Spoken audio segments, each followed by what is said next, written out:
Good evening. Hi, my name is Frankie Kington, known as a wise entrepreneur. And today, this evening, I have an amazing speaker on my platform called Jomer De Leon. Hello, Jomer. Thanks for coming on. How are you, my dear friend? You okay? Good. Thank you so much for having me. I look forward in our conversation. Thank you. Jomer is a life coach and a fitness coach. So we're definitely rhythm with what we actually do in our lives. And I'm going to be speaking to you about Jomer, why he chose to be a life coach and a fitness coach. And we're going to talk a little bit about Jomer and why he does what he does and what he's got to offer the world and how's he making a difference to the world. So, Jomer, did you hear the questions? Can you start? Why are you a Yes. life coach? Why are you a fitness coach, my friend? Yeah. So, why am I a life coach? I'm a fitness coach. There are two things that I truly believe that are important in our lives. One of them is the love and the joy of serving people. As a life coach, that is one of the things that I help people. Is how can you make sure that you continue to serve the people that you're serving in a capacity that shows you really truly care about them. Second, as a fitness coach, I understand as well the value of health. See, we can continue to serve and serve and serve, but if we neglect to take care of our health, it will affect the quality, the quantity of our service.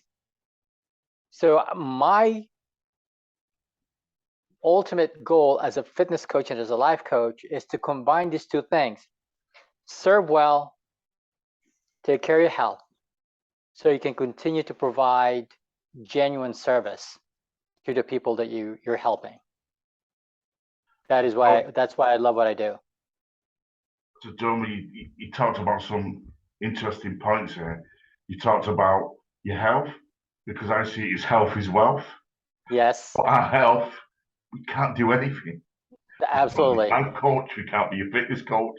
So our Yes. health is really important. And Jomer's touched on some really important points here. I think as we're younger, Jomer, we tend to not take life as serious as what we do as like when we're getting older and maybe have a few little aches and pains and a few little problems here and there with our health, which is being highlighted as we're getting older. So, Jomer, when you was young and you've been a life coach, what was the interesting aspects of your life? Because you're a life coach, what was interesting? What made you go down the route of, say, like being a fitness coach and being a life coach? What can you look back? Did you have a healthy life? Was your life healthy? Was it good? How did you Great do it? great question. I know I had a very interesting journey in how I became a life coach and a fitness coach. I have one uncle who has a huge influence in my life. Having as a coach and a fitness coach was never in my mind growing up. I was in the military 1996 to 2000. I was in the Navy. And then when I left after my 4 years in the military, I didn't really know what to do with my life. So my uncle, who was a fitness coach at that time, took me alongside of him. He kind of mentored me. He said, Jomer, I know you're still looking for a place to stay. What I want you to do is stay with me in my house. And I stayed with him for 4 months. And in that 4 months, he really invested in me, teaching me, guiding me, helping me understand the importance of taking care of your health. So he said, why don't you pursue fitness training since you love health? So I took my certification as a Group X instructor, personal trainer. And then I started doing fitness training. And then I got introduced to a concept of life coaching at the church that I attend. And I asked the speaker, so what is it that you do? Because I really like what you're doing. You're able to connect with people in a very deep way, in a very subtle way. And then he said, it's life coaching. And I said, oh, what is that? So that's the next thing, I got excited. So I started researching what life coaching is. And then I got certified. I slowly introduced life coaching in my practice as a fitness trainer. And then I grew and grew and grew as a life coach as well. So my journey in life coach, it all started with my uncle genuinely invested in me to make sure that moving forward after my career in the Navy, that I will do well. That's where my journey started as a fitness coach and as a life coach. That's amazing, Jomer. Thanks for sharing that with me. So, you've been in the Navy, and I know that to go in the Navy, you have to reach a certain level of criteria, a real That is correct. expertise of what you do Yes. to get into the Navy, because you've got to Yes. pass certain exams, haven't you, Jomer, and certain levels of expertise to get into the Navy. So I'm looking at you now, Jomer, to say that you've already had a lot of disciplines. You're the kind of person who takes orders and knows when to take orders, because being in the Navy is a real skill, and it's a real, you have to have a lot of courage as well to go in the Navy Yes. and to fight for your country, to do what you do. So being in the Navy, you must have learned or adapted a lot of skills to your life, Jomer. Would you say that you adapted a lot of skills being in the Navy?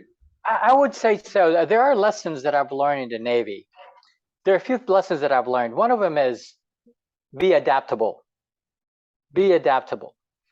Because in the military, you might be doing a specific job, and then suddenly your supervisor or your commander says, I want you to do this, which is totally different from your job.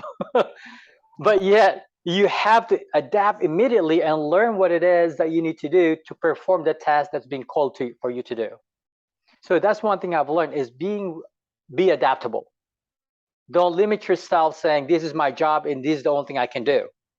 Be open for opportunities when they are presented to you. Another lesson that I've learned is, since we're all different people in with different walks of life, different personalities, right? Different personalities. So I was in a carrier, a huge carrier. There were about 5,000 people in this ship. Okay, 5,000 people from different countries, different personalities, different backgrounds in life. And one of the things that I've learned is I had to learn to adapt how to address each individuals based on their history, based on their character, based on their personalities. So again, going back to adaptable, be willing to learn to adapt who's in front of me. How can I make sure that I can communicate what I want to communicate to the person in front of me? And that will only happen if I take the time to understand who is in front of me. That's amazing, Jomer. Yeah. What I got from that, Jomer, is two very important words: adaptable and communication. Yes. So important, Jomer. I know in some of the work and the roles I've done, the importance of communication. And when communication breaks down, it can become very dangerous, can't it, Jomer? Oh, yes, yes. Especially in the career, what you're doing in the Navy. You need to be adaptable and you need communication. And I would feel as well, Jomer, you have to think on your feet. Yep. You've got to do things on your feet straight away, so you've got to think quickly. Yes. So your mind and your brain has to be really sharp at all times. You have to. When you said to be flexible as well, I think that's really good, because that is flexible, it means that you can adapt to certain situations. And when you're on the front line fighting for your country and doing something proud for your country and your family, it's really important that you develop them skills of being adaptable and having communication and being flexible as well. Is so important. So it is very important. And one of the things that I've learned also in the Navy is that always be willing to help in any capacity that you can. In any capacity that you can. Because sometimes when I was working, I had my job, and then suddenly one of my teammates or shipmates, as we call it, he's behind on his work. So for me as a team player, I need to be willing to leave what I'm doing and come alongside of my shipmate to make sure that he can finish his task on time. So part of it is also, am I willing to put aside what I'm doing so I can help someone be successful in what they're doing? And Jomer, that's great. So obviously, I like that idea, what you're talking about, Jomer, and I love that, because it's about working together as a team. It's Yes. about do your job to the best of your ability, knowing that it's right, but you're making sure your colleague is doing the exact job to make sure it's just as right as what your job is. So you're lifting both of yourselves up and working together. So that makes more of a stronger and a positive team. Is that right, Jomer? Absolutely, absolutely. In a world that we live in nowadays, unfortunately, uh, most people are so self-centered that they neglect to look around as to how, yes, I need to take care of my responsibility, but I have to be mindful as well what is going around me. Like, for example, I can be so caught up on my business and in my career that I neglect to check my family if they're doing well. And that's so important, isn't it, Jomer? Because to be honest, what we do is really important as a life coach and as a fitness coach. And what you do Yes, is really important. But if you lack, I mean, you have compassion, you have courage, and the reverse of courage is compassion. So if you lack the compassion that you haven't got time to communicate with your family, that is a really, really big downfall. Because it with is. compassion, it's showing time for your family. That's why you work and you do what you do, so you can That's right. provide for your family. So if you can't even communicate with your own children and your wife, there's a problem here, isn't it? It No, is. It is. And again, it's I find that in my coaching, sometimes I coach as in my previous clients, they're very successful in one thing, either their career or their health. But there's always often it's when they so focus on one thing, they end up neglecting the people around them who truly care about them. And I think it is very unfortunate, but it is also a reality that a lot of people how they live their life. And I think it's so crucial to understand who are the people who are my cheerleaders, right? Our families, our oh, yeah. friends, our community. Make sure in the process of pursuing something that you love, something that you know is important to you, we have to be mindful as well, not to neglect the people who truly cares about us. And I think that's a huge part that we must not neglect. And sometimes, John, that can be really challenging. I Yes. mean, I've written in my book on chapter 13, equilibrium. That's my favorite word, Mm, equilibrium. yeah. And as entrepreneurs and thought leaders and what we do, we need a real equilibrium in our life, that real balanced up in our lives, Joma. Yes. To Yes. really, it's like a juggler juggling all his balls. But we Yes. juggle them and juggle them, and keeping rhythm with everything what we're doing in our lives. So Yes. nobody gets left out or nobody feels they cannot communicate with us, because communication is really important. And I mean, it's so easy to get sucked into your business and then forget about the people who really love about you. But Oh, very, very. It's how so easy. how difficult was you, John? Because you went into business, you know that when you go into business or you want to do something for yourself or you want to do something rewarding, you have people who really want to support you, and then you'll have people who say, "Oh no, you're not going to do that, Joma. Who do you think you are? You're not good enough." Did you see that as a challenge? Was your family It, on it, your it, side at it, the time? it, it is a challenge. I think that there, as you know, my dear friend, we're in the business of helping other people. Um, and when you're in a business, you're doing 10 different things. Sometimes you're juggling 10 different things. Um, and along with that, sometimes you would have people who will not really be supportive in what you do, even though they love you. And sometimes they're family members. And sometimes they're close friends of yours. Um, so what I have learned to understand to address that issue is this: do I truly believe in my message and in my service that it can help other people? That's the first thing I had to deal with myself. Do I truly believe that I'm here to serve people and the service that I'm providing will help people?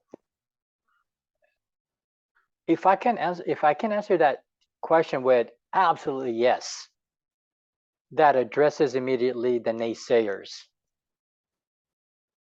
Exactly, Jordan. I call them the negheads, the Yeah. negatronics, yeah, the negaholics, them Yeah. people who test you to grow. I mean, sometimes in their job, you'll get the people who just don't want you to do well. And then you'll get the people who probably a little bit jealous or envious that you're going Yes. in alone. Probably Yes. there's people out there who think, well, who does he think he is? And then there's people Yeah. out there who think, well, I can't do what he's doing. And it brings a lot of fear and envy. And we have to be really careful of these people, Jomer, because they can be very, very destructive towards us. So on my journey as an entrepreneur, I've Hmm. always tried to, the negative people, spend time around them, but less time around them. And Yes. eventually they will go away. And like you said, Joma, it's about knowing that you have a personal brand or a product or a service that is going to serve people well and help them throughout their life to transform or change something or to achieve something in their life. Yes. Yes. You know yourself as well, Joma, that when you're helping people as a coach, because we have coaches, as a Uh-huh. mentor, mentees, it's that relationship where two people can grow together. Yes. Because I learn as much as the people who I'm serving.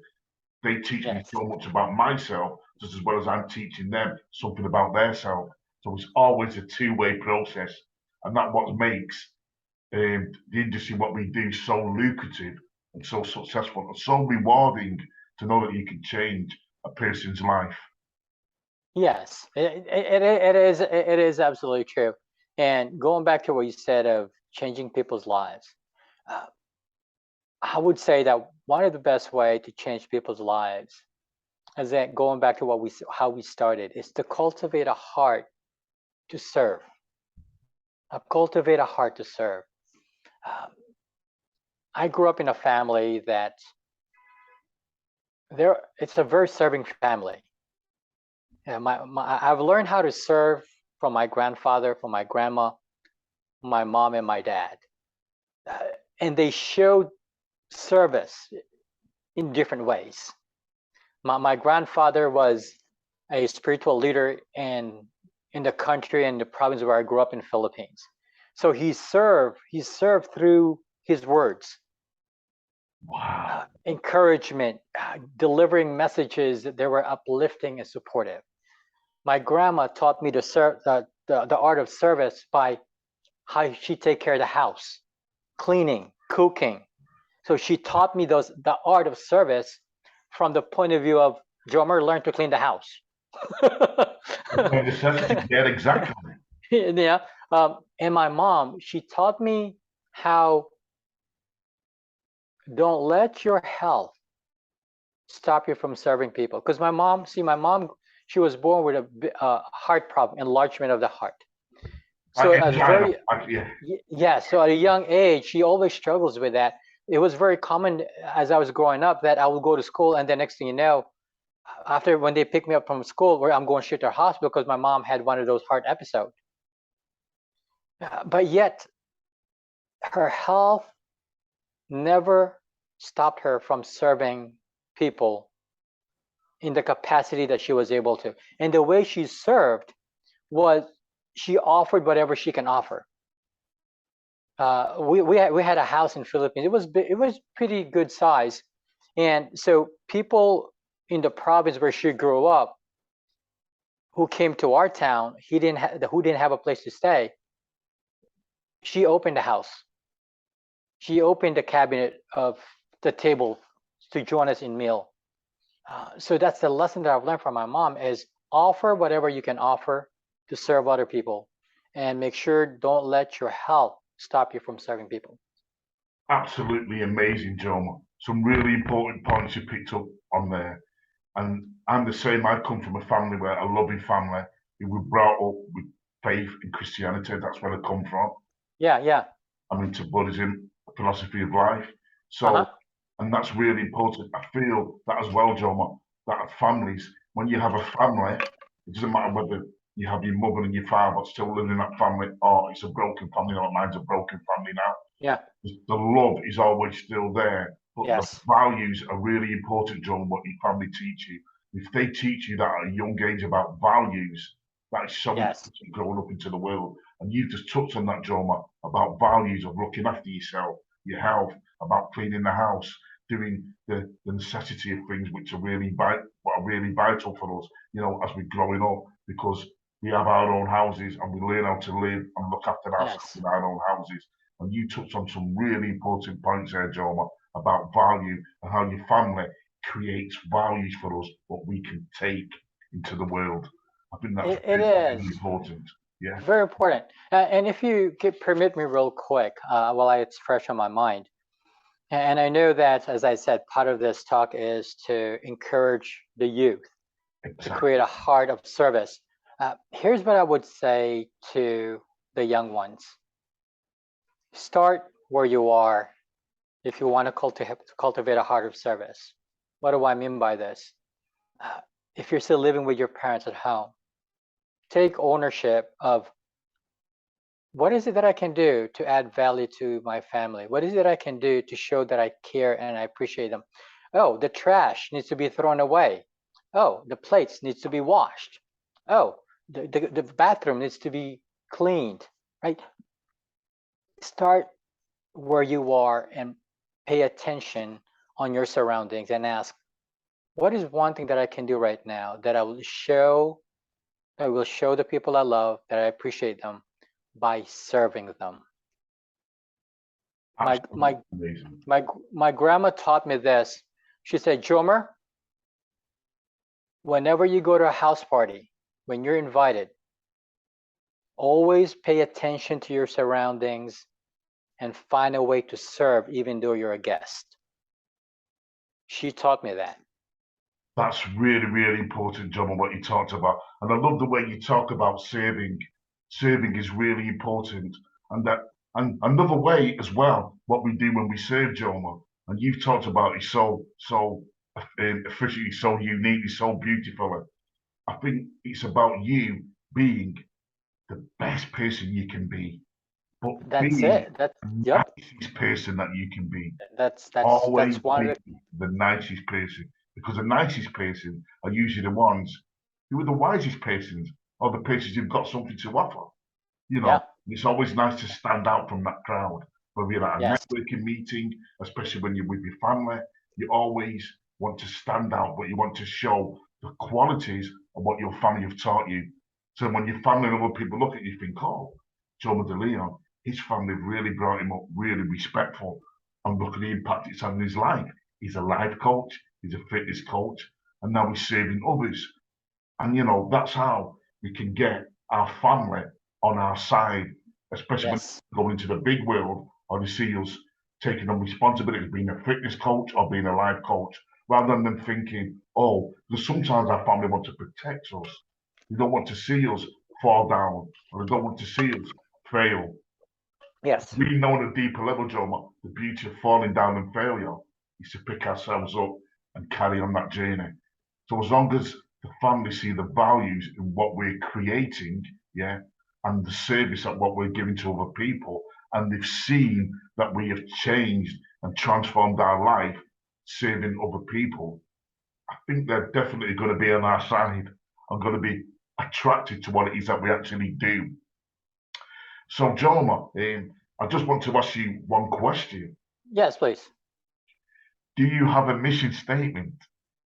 And if you have a mission Ah, statement, would you like to share it? Because I believe, Joma, yeah, yes, that we have so much qualities of serving others. I believe a mission statement is really important for yes. Uh, the world. I'm glad you asked that. And as a Christian, here's my mission statement from a Christian point of view, also from a coach point of view. My mission statement that I remind myself on a daily basis is that I'm communicating the beauty, the uniqueness, and the power of Jesus Christ. And also, I am encouraging individuals to use their God-given talents to serve other people. Absolutely amazing. I love that mission statement. Could I share my mission statement with you? Yes, please, please. I am working on inspiring 1 million youth to be the entrepreneurs and thought leaders of the 21st century to serve and to transform the world. Ah, I love it. I love it, man. Yes, keep Joma, doing what you keep doing what you're doing, man. Reach out to those youth, provide the guidance that they need so they can become a person who also will extend love and help other youth as well down the road to create a place where they can grow and serve as well. Jomer, with you in my corner, I can achieve anything, my dear friend. And you as a Yes, friend, we can work together and we can achieve so much. And it only I takes one will. or two people, Jomer, just to stand up and make a difference to the world. And I will love that. only show people that we are doing it. We're not just Yes, talking the talk, we're yes, walking the walk. That's what's really that is important. So, that Jomer, is. just to Yeah. round up, I've loved speaking to you. You've touched on some really important points about being flexible, being adaptable, communication, serving others, love, care, compassion. Tell our audience, how you can help them, where they can find you. What details would you like to leave for us, Jomer, if people want Yes. to get in touch with you? So where you can reach me and you can support me as well is to go to Facebook. Look for my name, Jomer De Leon, and ask me to be your friend. And what I will do is, as our friend know, I do post quotes, videos pertaining to life coaching or fitness coaching as well. So probably that's the best way to find me. As I continue to develop my business, I'm sure I'm going to have other ways for you to reach out to me. For now, just look for me on Facebook. So Jomer De Leon, and then ask me to be your friend, and I'll be more than happy to accept you. And let's continue to learn each other, grow from each other, and make sure we serve each other. Well, Jomer, I'm very, very proud and very happy to call you my friend. I feel you're an Thank you, sir. amazing Likewise. person. I do mean that. I feel an amazing person, and you're serving people. You're living up to your mission statement. You're living your life, and I love Thank you, sir. so much richness, about your life. Being in the Thank Navy, you. coming out of the Navy, which can be challenging, and then going one step even better than life coaching and being a fitness coach to serve Yes. others. So please listen to what Jomer De Leon said. It's very, very valuable, creating efficient message there for us all and uniqueness, which is really saving the world. And I know That's that right. we can really help you just as well as I know he's really helping me right now at this moment. So my name is Frankie Kington. You can catch me as well on Facebook, Empowering Youth Development. I have my own YouTube channel, as you know, Empowering Youth Development as a life coach. You can catch me on there as well. Please, if you like this video, please leave us a comment below, hit the notification, hit that bell as well, and you'll get loads of content where I can send to your YouTube channels, and you can see exactly the work what me and Jomer De Leon are actually doing to serve others in society. So that'll be left on this video below as we finish this video for you. So thank you so much for tuning in and listening to what it is that we have to offer. I'd love to hear your feedback and comments. Jomer De Leon, thank you so much. You're a great guy. Thank you, sir. Thank you for being on here, and I really appreciate you. And thank you, audience, for tuning in. So take care. My warmest wishes to you all. Thank you now. Bye-bye. Bye. Thank you, Jomer. Thank you so much. Thank you, sir.